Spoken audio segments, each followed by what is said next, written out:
moi qui suis chrétien, je tiens à mes églises.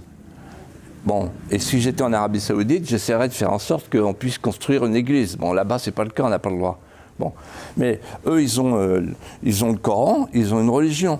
Bon, ils viennent chez nous. Et vous êtes pour qu'on interdise de construire non, alors, des lieux de culte? Moi, je suis pour qu'on arrête, d'abord qu'on garotte l'hémorragie, qu'on arrête, qu'on rétablisse le limès, qu'on rétablisse la frontière, et qu'ensuite, on remette en ordre la maison. Le rempart, la maison.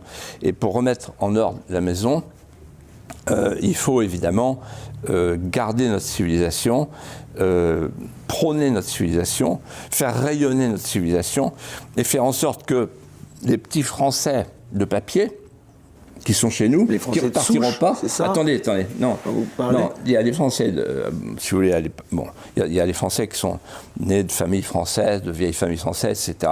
On ne leur donne plus rien. On ne leur donne plus rien à aimer. Il faut leur donner la France à aimer. Mais il y a aussi des petits Français de papier qui voudraient devenir des Français de désir, qui pourraient devenir des Français de désir. Moi, j'en connais plein qui ont lu mes livres, et en lisant mon livre qu'ils m'ont écrit, en disant « Ah, mais je ne savais pas tout ça, c'est merveilleux ». Vous voyez ? Et donc, plutôt que d'être tentés d'aller vers leur pays d'origine, vers leurs racines d'origine, outre-Méditerranée, ils sont tentés, tout à coup, de dire, mais c'est extraordinaire cette histoire, c'est fabuleux, les mousquetaires, c'est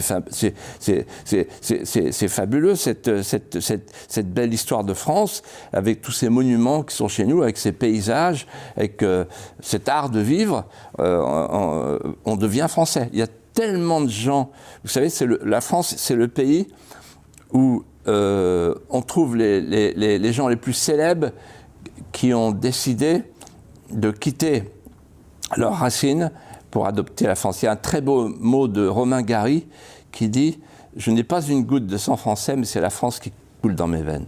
Magnifique. Voilà. Et donc,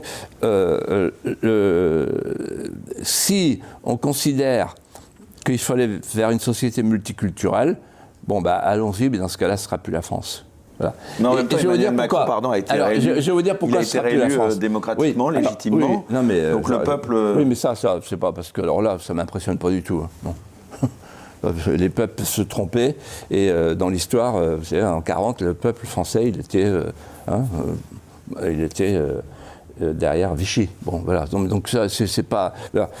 Hélas, on peut... Vous irez jusqu'à comparer Vichy Non, mais dans l'histoire, les erreurs qui ont été faites, regardez ce qui s'est passé en 1914, etc. Enfin, les erreurs sont lourdes. Bon, et le peuple, il a fait la révolution. Bon, Vous croyez qu'une révolte est possible de ce peuple qui, on pourrait quand même le dire, semble plutôt accepter une sorte de servitude volontaire, enfin. Oui.